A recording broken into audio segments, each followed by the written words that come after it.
Hey, what's up, YouTube? I was forced to stay in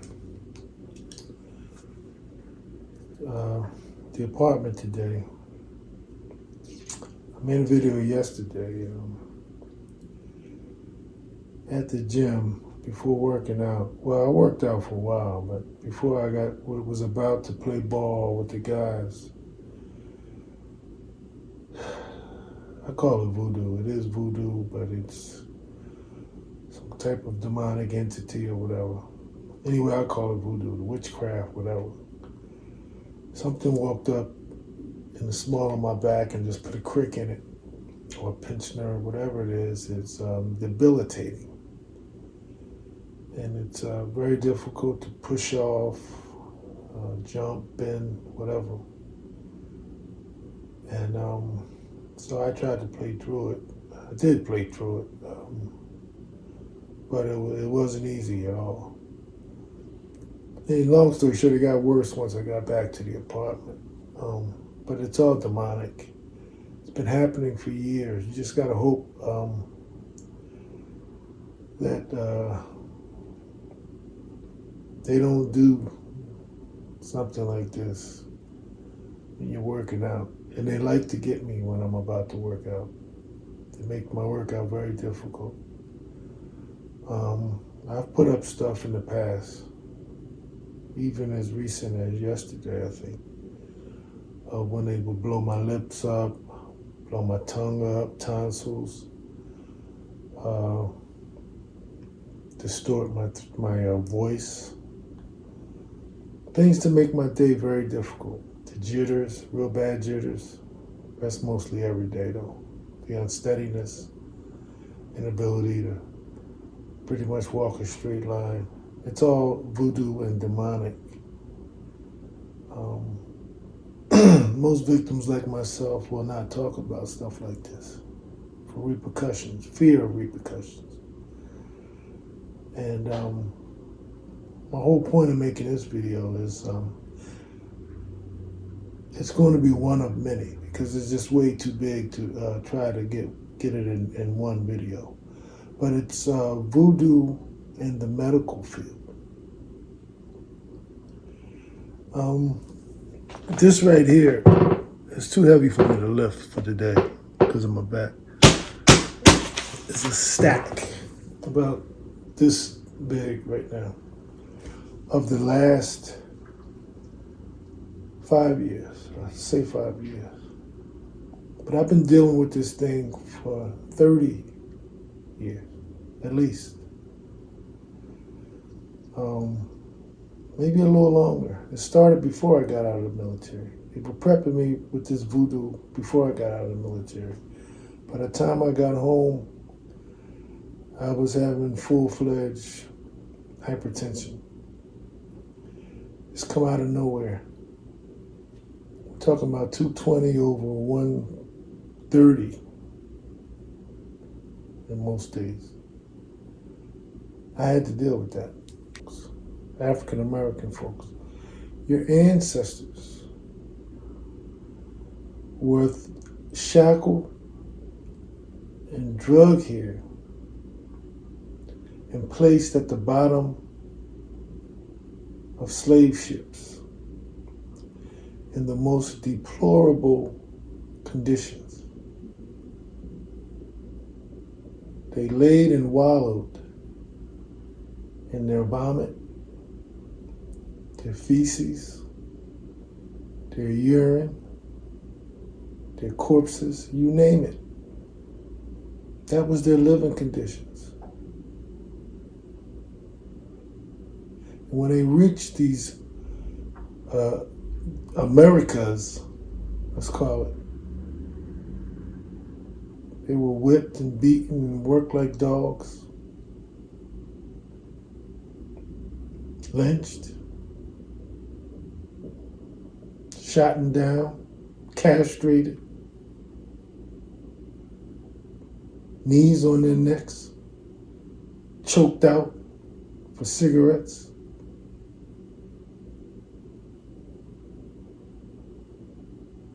And America's motto right now is I can't breathe. Let's wear a mask. I'm trying to get you to understand that, and I'm not going to say all of everybody, but everybody does not care about you. Your history is indicative of that. Not all doctors are bad. Not all cops are bad. Not all nurses are bad. Not all judges are bad. But their hands is tied. Their hands are tied. Let me just say that. We're living in a society, the Bible tells us. This is Satan's playground. You got to play by the rules. And there are others that elect not to play by the rules, and there are others, like myself, that have been targeted regardless. I don't want to go off on a tangent and get off of the subject, but my point is, like I said, not all doctors are bad, but not all doctors are good. These doctors have mortgages, car notes, timeshares, children in colleges. Mostly Ivy League colleges. That's not cheap. Behooves these doctors to find something that's wrong with you. And these satanic cults are going to make something wrong with you.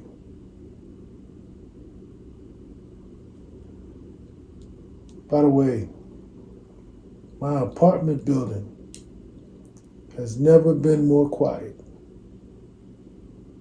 I know you're listening to me. Once again, I have time to make this video today. Like I said, because I wasn't able to get out like I wanted to. They put some kind of pinched nerve in my back, lower back, so that, my legs aren't even. I'm kind of laying back in this. I can't sit up straight in this computer chair. So I've had time to think about starting this and letting you guys know that it's not just me or victims like me. We're all victims.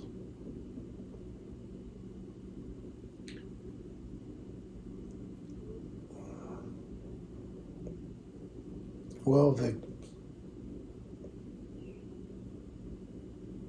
These doctors, nurses, just like lawyers and judges and everybody else, have to get paid. How are they going to get paid without you?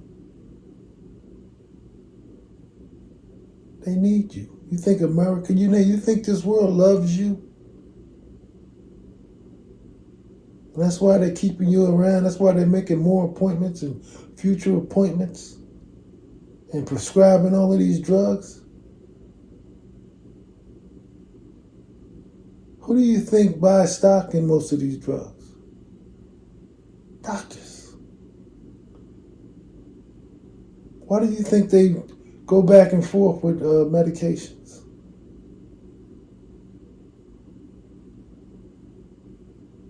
Money. Money. Let me tell you something. I used to leave out of this apartment. And every time I walked out of this apartment, some cultist, unfamiliar to me, I didn't recognize him, daily would walk past me and cough.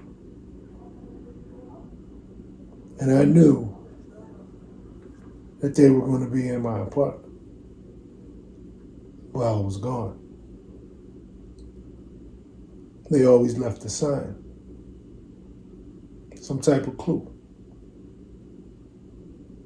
If it wasn't the bed bugs that they infested my apartment with, it was all kind of other little bugs that they would just sit there right before I got here, just so I could see it and find it. And I didn't find them stealing big stuff out of my apartment. Just stuff that proved that they were satanic in nature, by nature. They stole my favorite 2 ties for church. They stole expensive ties, though. They stole my white collar pressed shirts that were on hanging up for church. But more importantly, they stole my journal, daily journal of my blood pressure readings in the 90s when my blood pressure was controlled. Why? They didn't want a record of those meds being around, of what was working at that time. I'll put a picture up. They've tried me, and like I said, no, I didn't say it. I'm going to tell you now. We are guinea pigs, case studies, and paychecks. There's no reason to have tried concoctions of meds on me throughout the years when there was a record of what was working for me. Why would somebody do something like that? They have to strip you from your family and everybody else.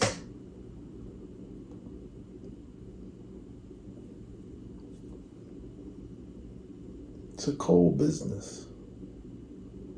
I've had doctors that started out fresh and right out of school and ready to conquer the world. And in 5, 6, 7 years, the reality kicks in. You better play this game or you'll be ousted. I've had specialists that tried to give me heart surgery. Yes, heart surgery. I am the healthiest person that you probably know. Work out 5 to 7 days a week. Often 7. Eat as healthy as they come, as health conscious as they come. Because I didn't know I was dealing with voodoo. I thought I had to tackle this myself. It became a way of life for me.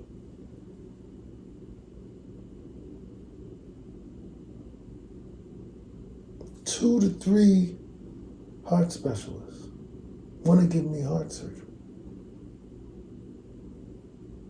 6 years ago. Had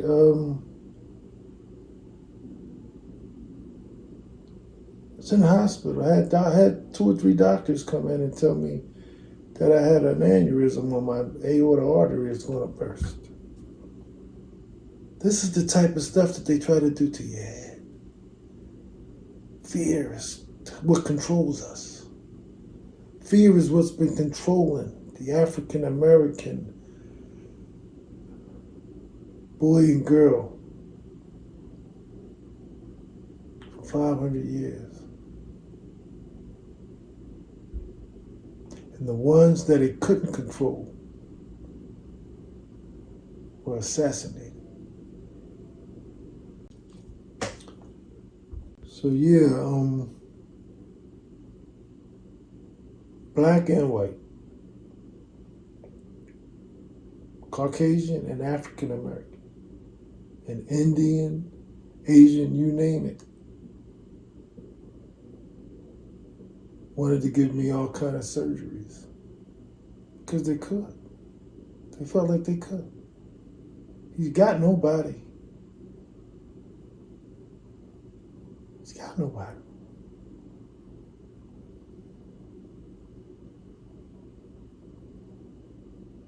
They can't even look me in my eyes today.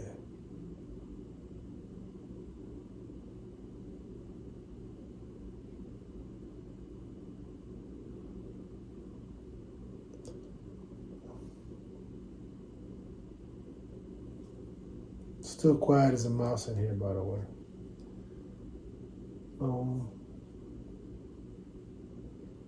Let me read some stuff to you. I just took out a couple of random pieces of paper. Just going over my notes, and just want you to get a kind of an idea of how this thing works. Again, the medical field in voodoo and this satanic cult. This is how it works.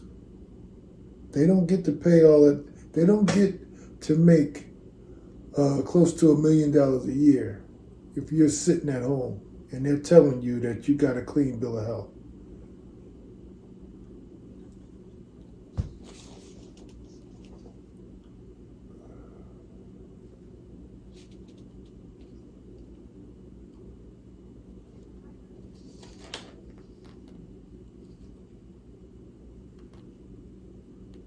Some of these terms I meant to look up.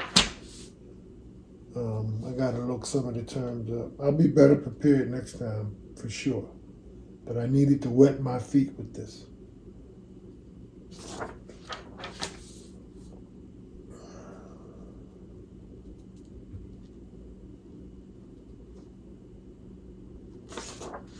These are all labs, by the way.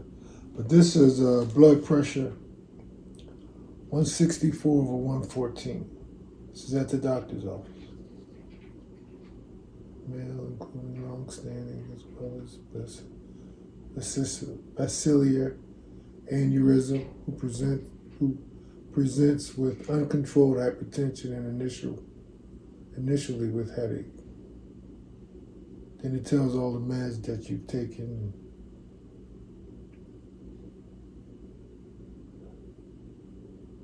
Chronic kidney, all of this stuff.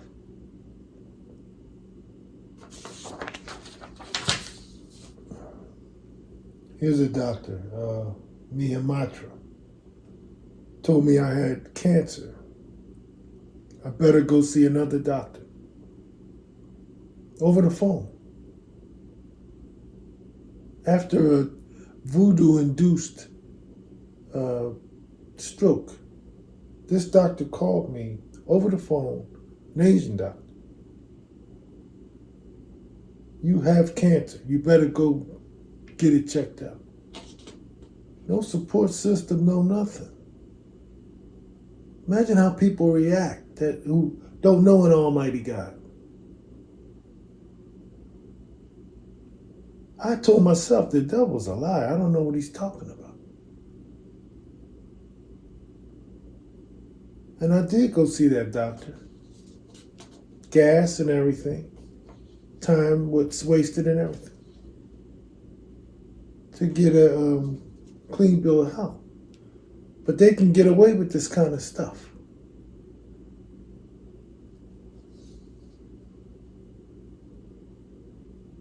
They can get away with this kind of stuff.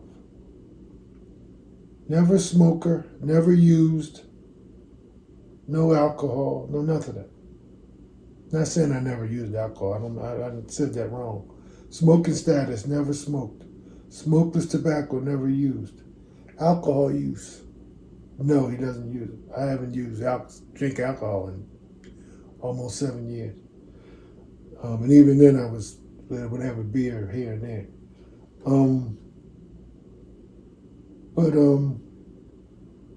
Yeah, no, never smoked.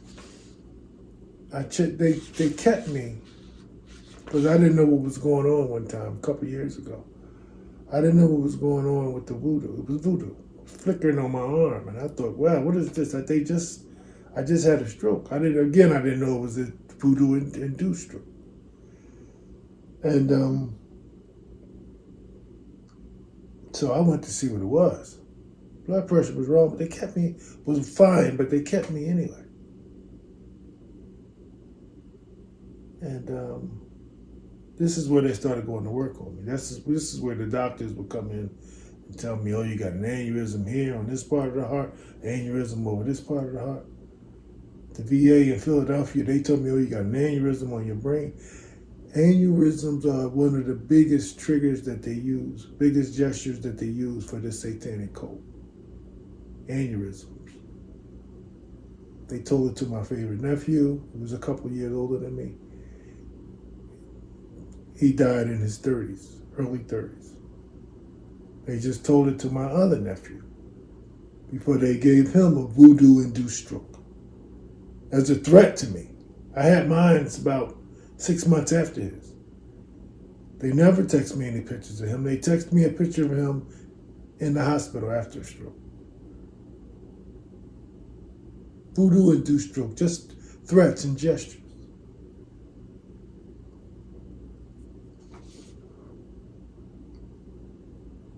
Anyway, this guy told me, you had cancer.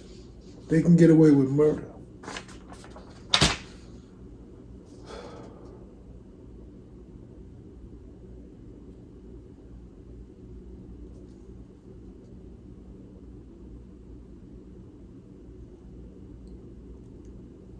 Discharge. Was consulted for transport. Oh yeah, this talks about how I was transported from the hospital after the voodoo-induced stroke. After about a week, I had the patient reported he will be going back to the address listed.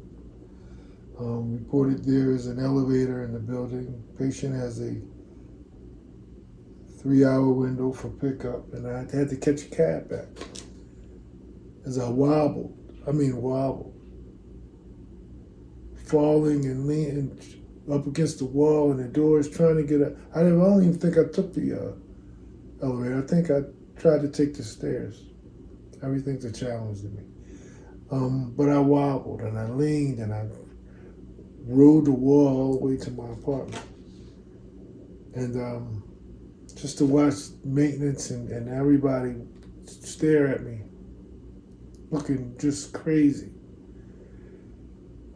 Just coming back from a stroke.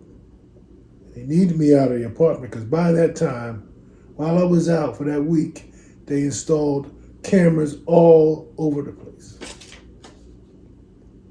Everywhere there's a camera.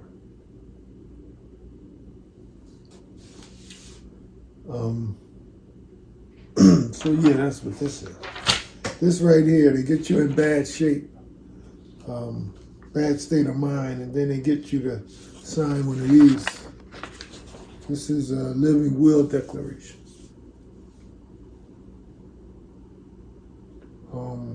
The main thing is that you say, I do not want to be resuscitated. If something happens, I do not want to be resuscitated. And I do stand by that. I don't want anybody practicing anything on me. I do stand by that. But they try to get you in the worst state that they can get you and then ask you to sign that.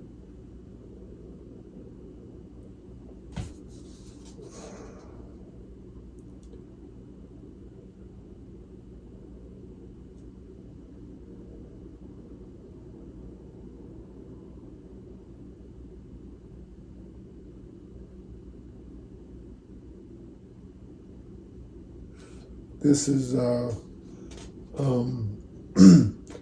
they send you home, they want to play games with you. They can play all kind of games with you. Monitor, this is where they sent me back to this place with a heart monitor and all of that stuff, 24 hour. They do stuff like that. I did that for a couple of hospitals. Again, case studies and guinea pigs and paychecks.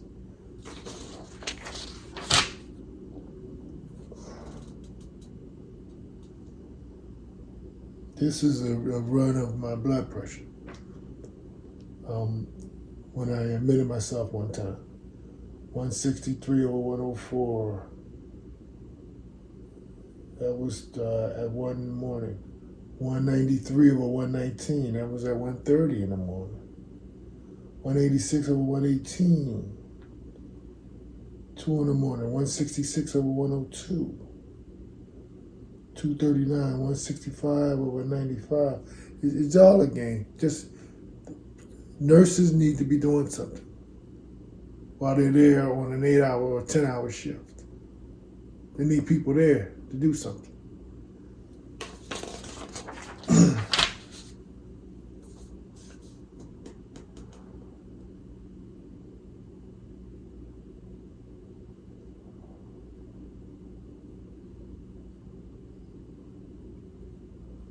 Again, 186 over 118. These they also what they would do is run my blood pressure up the morning of any appointment that I would have. Any appointment I would have, my blood pressure would be off the roof when I got there. So the doctor goes, "Oh wow, man, you really need to go see your nephrologist," and that's a kidney doctor. I didn't know it was a game. They all send you all around. It's a vicious cycle. Especially if you have insurance. They're going to send you all over the place. They go all kind of tests.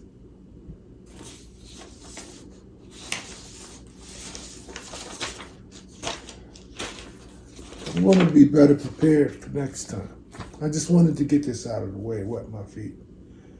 But I'm going to be better prepared for next time. But you guys need to tune in. This is something that, again, it's not about me. It's not about victims like myself. We're all victims. Guinea pigs, case studies, and paychecks. They find victims like myself, targets like myself, where you all can go like this. There he is right there. And don't pay attention to your own situation. They went into my brother's chest twice. Why? Because nobody told him what I'm trying to share with y'all. He had satanic cultist siblings around him to encourage him that he's doing the right thing. He needs to be here. We need to love you. But you got to be here. We're here. We're all here for you. In the meantime, right now, he's got something ticking out of his chest that sounds like a bass drum. It's eerie to stand next to him.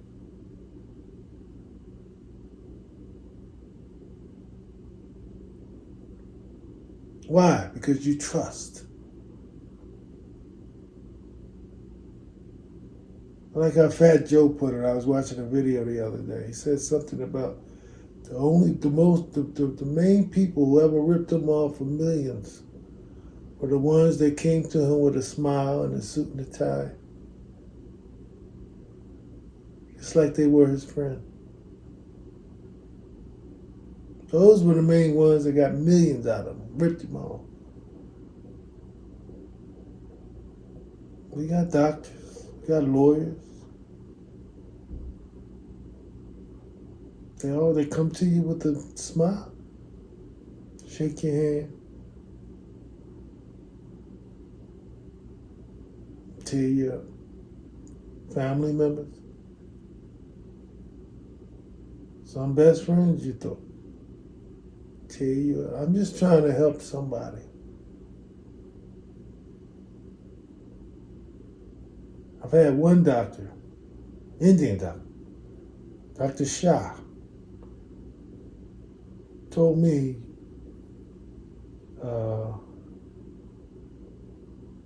an adrenal gland is keeping your blood pressure. You should have this surgery. Get it taken out, and hell, I had it when I was in college, and it worked for me. I'm trying to show you how far they'll go.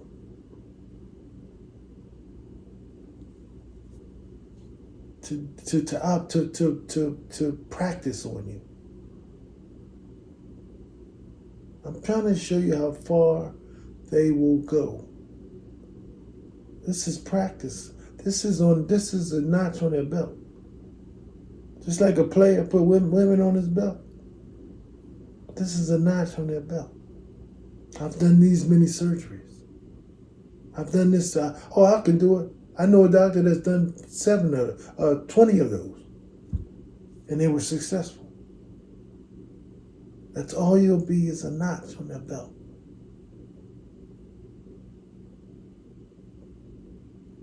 I'm trying to help somebody. Again, I'll be better prepared next time. I wish I could ask y'all to raise your hand. I want y'all to raise your hand if you really think that doctor in his early 20s, because he said he was still in college, had an operation to take out an adrenal gland. This is what he told me. Not once, a couple times.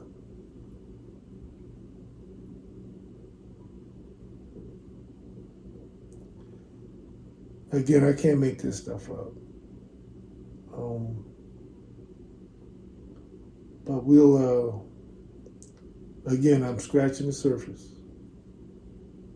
I'll be better prepared next time, but I just wanted to wet my feet and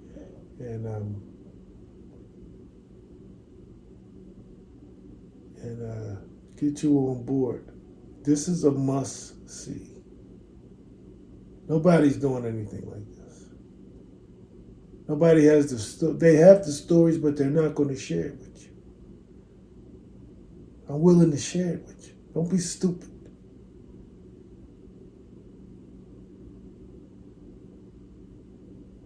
Again, my brother didn't know. They opened him up. Right there is a zip. Twice.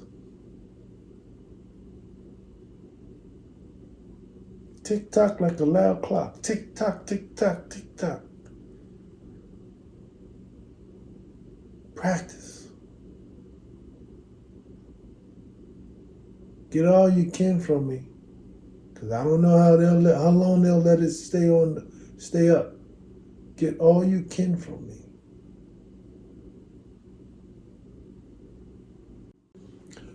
Oh, by the way, the point I was trying to make with the cigarette, I never smoked cigarette. I was in one of the hospitals. I'm not going to say the name. I was in one of the hospitals. Checked in. And they kept asking me, do you want your cigarette patch? You know, some people wear patches because they don't smoke, or they trying to quit smoking or whatever. So I said, y'all asked me that 3 times. Don't ask me that again. Why you keep asking me, do I want a cigarette patch? He said, it's in your chart. I said, I don't know why. I've never smoked cigarettes. I don't know why that's there. So about a month or so after this,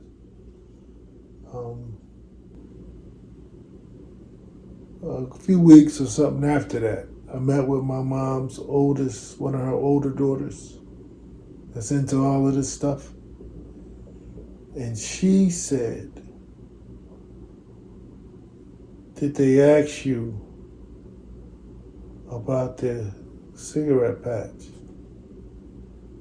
And I said, yeah, they kept asking me about it. I wonder why they keep asking me about it.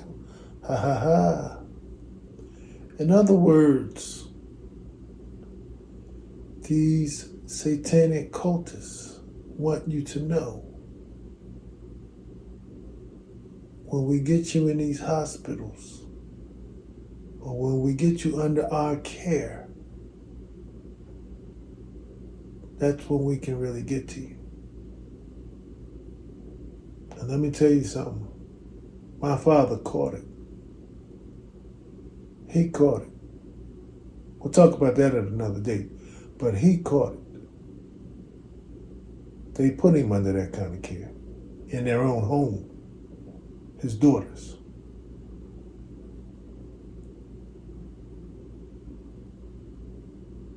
my mother's daughters.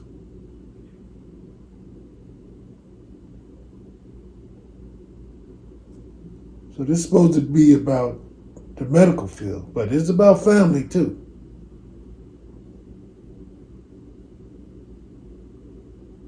A satanic cult is a satanic cult. Y'all better be paying attention. I'm out.